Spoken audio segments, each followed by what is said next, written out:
Hello നമസ്കാരം. നമ്മൾ കഴിഞ്ഞ ക്ലാസ്സിൽ സംസാരിച്ചത് ഓർഡർ ലിസ്റ്റ്, അതേപോലെ തന്നെ അൺഓർഡർ ലിസ്റ്റ്, അതേപോലെ തന്നെ ഈ രണ്ട് ലിസ്റ്റുകളെ കുറിച്ചാണ് പറഞ്ഞത്. ഇന്നത്തെ ക്ലാസ്സിൽ ഞാൻ നിങ്ങളുടെ മുമ്പിൽ അവതരിപ്പിക്കാൻ പോകുന്നത് ഡിഫിനിഷൻ ലിസ്റ്റ് അല്ലെങ്കിൽ DL അല്ലെങ്കിൽ ഡിസ്ക്രിപ്ഷൻ ലിസ്റ്റ് എന്ന രൂപത്തിൽ അറിയപ്പെടുന്ന ടാഗിനെ കുറിച്ചാണ്. ഓക്കെ, ഈ ഡിഫിനിഷൻ ലിസ്റ്റ് നമ്മൾ പ്രധാനമായിട്ടും മൂന്ന് ഭാഗങ്ങളായിട്ടാണ് ഇതിൻ്റെ ഭാഗങ്ങളെ മൂന്ന് ഭാഗമായിട്ടാണ് തിരിച്ചിട്ടുള്ളത്. ഓക്കെ, ഒന്നാമത്തെ ഭാഗത്തിന് നമ്മൾ DL. ഓക്കെ, DL എന്ന് പറഞ്ഞാൽ ഡിഫൈൻ ദ ഡിസ്ക്രിപ്ഷൻ എന്നറിയപ്പെടും. ഡെഫിനിഷൻ ലിസ്റ്റിനെ നമ്മൾ മൂന്ന് ഭാഗമായിട്ടാണ് തിരിച്ചിട്ടുള്ളത്. ഒന്നാമത്തത് DL, അതുപോലെ തന്നെ രണ്ടാമത്തത് DT, മൂന്നാമത്തത് DD എന്നിങ്ങനെ മൂന്ന് ഭാഗമായിട്ടാണ് ഈ ഡെഫിനിഷൻ ലിസ്റ്റിനെ തിരിച്ചിട്ടുള്ളത്. ഓക്കെ, അപ്പോൾ ഇതെങ്ങനെ ഉപയോഗിക്കാം, എന്താണ് DL, എന്താണ് DT, അതേപോലെ തന്നെ എന്താണ് DD എന്നതിനെ കുറിച്ചാണ് ഇനി ഞാൻ പറയാൻ പോകുന്നത്. ഓക്കെ, DL എന്ന് പറഞ്ഞാൽ ഡിഫൈൻ ദ ഡിസ്ക്രിപ്ഷൻ ലിസ്റ്റ്. അതായത് എന്തിനെ കുറിച്ചാണോ നമ്മൾ ഡിസ്ക്രിപ്ഷൻ ക്രിയേറ്റ് ചെയ്യുന്നത്, അതല്ലെങ്കിൽ ഒരു ഡിസ്ക്രിപ്ഷൻ ലിസ്റ്റ് ക്രിയേറ്റ് ചെയ്യുമ്പോൾ ആദ്യം തന്നെ നമ്മൾ ചേർത്ത് കൊടുക്കുന്ന ടാഗിനെയാണ് നമ്മൾ DL എന്ന് പറയുന്നത്. DT എന്ന് പറഞ്ഞാൽ ഡിഫൈൻ ദ ഡാറ്റ ടൈം. അതായത് എന്ത് ഡാറ്റനെ അടിസ്ഥാനമാക്കിയിട്ടാണോ നമ്മൾ ക്രിയേറ്റ് ചെയ്യുന്നത് അതിൻ്റെ ഹെഡിങ് ആയിട്ട് നമ്മൾ ചേർത്ത് കൊടുക്കാൻ വേണ്ടിയാണ് DT ഉപയോഗിക്കുന്നത്. DD എന്ന് പറഞ്ഞാൽ ഡിഫൈൻ ഡാറ്റ ഡെഫിനിഷൻ. അതായത് ഡിസ്ക്രിപ്ഷൻ എന്താണോ നമുക്ക് ഈ ഡിസ്ക്രിപ്ഷൻ ലിസ്റ്റിലായിട്ട് ഡാറ്റകൾ ചേർത്ത് കൊടുക്കേണ്ടത് അത് ചേർത്ത് കൊടുക്കാൻ വേണ്ടിയാണ് DT ഉപയോഗിക്കുന്നത്. അപ്പോൾ എങ്ങനെ നമുക്ക് ഈ ഡെഫിനിഷൻ ലിസ്റ്റ് അല്ലെങ്കിൽ ഡിസ്ക്രിപ്ഷൻ ലിസ്റ്റ് ചെയ്യുക എന്ന് നോക്കാം. ഓക്കെ, നമ്മൾ ആദ്യം തന്നെ ഒരു പുതിയൊരു പേജ് ക്രിയേറ്റ് ചെയ്യുന്നുണ്ട്. ഞാനിത് DD എന്ന പേരിൽ സേവ് ചെയ്യുന്നുണ്ട്. DD.html എന്ന പേരിൽ സേവ് ചെയ്യുന്നുണ്ട്.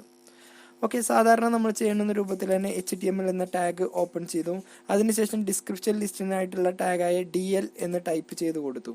അതിനുശേഷം ഇതിൻ്റെ ഉള്ളിലാണ് നമ്മൾ അടുത്ത ടാഗായ DT എന്നത് ചേർത്ത് കൊടുക്കുന്നത്. എക്സാമ്പിൾ DTനെ നമുക്ക് ഡിസ്ക്രിപ്ഷൻ ടൈറ്റിൽ എന്ന് വേണമെന്നെങ്കിലും ഡിഫൈൻ ചെയ്യാം. ഇതിൻ്റെ ഒറിജിനലായിട്ട് വരുന്നത് ഡിഫൈൻ തീംസ് ആണ്, ഡിഫൈൻ ഡാറ്റ ടൈംസ് ആണ്. പക്ഷെ നമ്മളിവിടെ ഇതിന് ഡിസ്ക്രിപ്ഷൻ ടൈറ്റിൽ എന്ന രൂപത്തിൽ നമുക്ക് പറയാം. ഓക്കെ, നമ്മൾ ടൈറ്റിൽ എക്സാമ്പിൾ നമ്മൾ നമ്പർ എന്ന് ചേർത്ത് കൊടുക്കുകയാണ്. ഓക്കെ, ഇതിൻ്റെ കൂടെ താഴെ നമുക്ക് കുറച്ച് നമ്പേഴ്സ് ചേർത്ത് കൊടുക്കണം. എക്സാമ്പിൾ നമുക്ക് കുറച്ച് നമ്പർ എന്ന് പറയുന്നത് DD ഡിസ്ക്രിപ്ഷൻ ഡാറ്റ അല്ലെങ്കിൽ ഡിഫൈൻ ഡാറ്റ അല്ലെങ്കിൽ ഡിസ്ക്രിപ്ഷൻ എന്ന രൂപത്തിലൊക്കെ നമുക്കിതിനെ പറയാം. DD എന്ന് ചേർത്തതിന് ശേഷം നമ്മളിവിടെ 1 എന്ന നമ്പർ ചേർത്തു.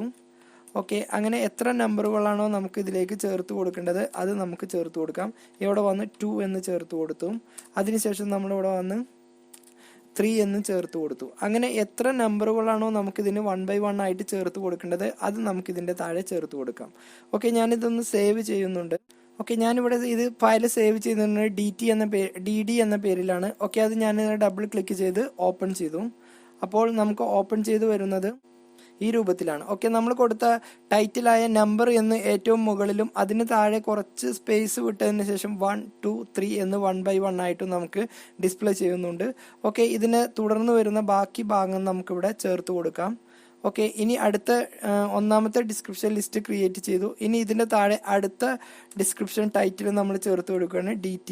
ഓക്കെ, ഇതിൻ്റെ ഉള്ളിൽ നമ്മൾ വീക്സ് എന്നാണ് മന്ത് എന്നാണ് ചേർത്ത് കൊടുക്കുന്നത്. ഇഷ്ടമുള്ള ടൈറ്റിൽ നമുക്ക് ചേർത്ത് കൊടുക്കാം. ഓക്കെ, ഇതിന് ശേഷം നമ്മളിവിടെ വന്ന് DD എന്ന് ചേർത്തു. ആദ്യം തന്നെ ജാനുവരി എന്ന് ചേർത്തു. അതിനുശേഷം DD കൊടുത്തതിന് ശേഷം ഫെബ്രുവരി എന്ന് ചേർത്തു.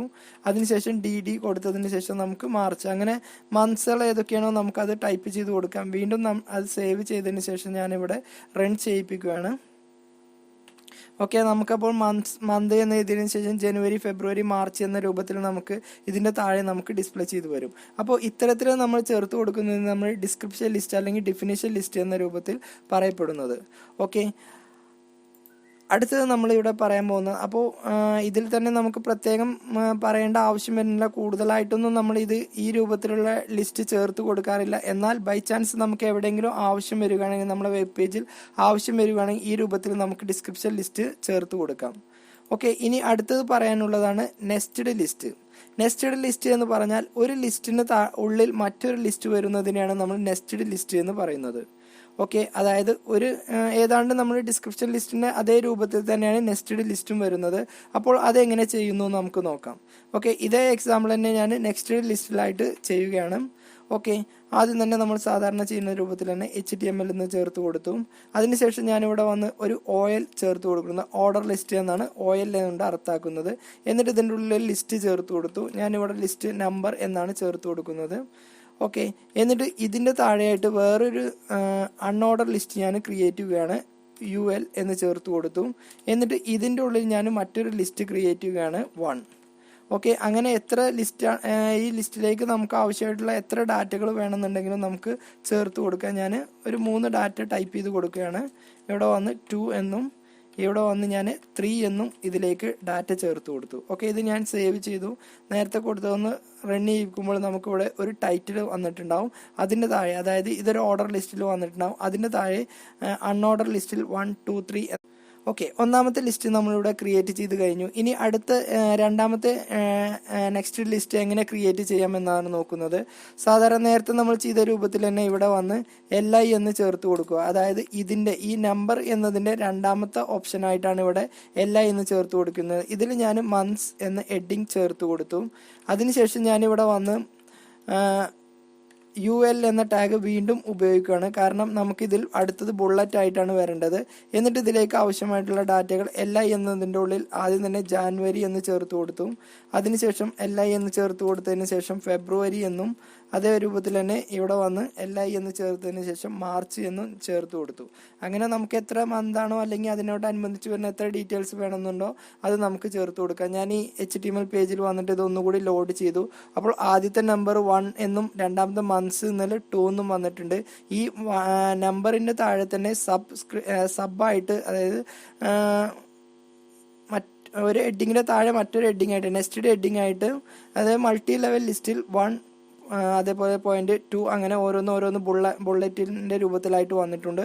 അതേപോലെ 2 എന്നതിൻ്റെ നമ്പറായിട്ട് 1, 2 എന്നും അതിൻ്റെ ഹെഡിങ് ആയിട്ട് മന്ത്സ് എന്നും ഇതിൻ്റെ ഉള്ളിൽ ഓരോന്ന് ബുള്ളറ്റ് ഇട്ട് ജനുവരി, ഫെബ്രുവരി എന്നും മാർച്ച് എന്നീ രൂപത്തിലായിട്ട് കാണിച്ചു തരുന്നു.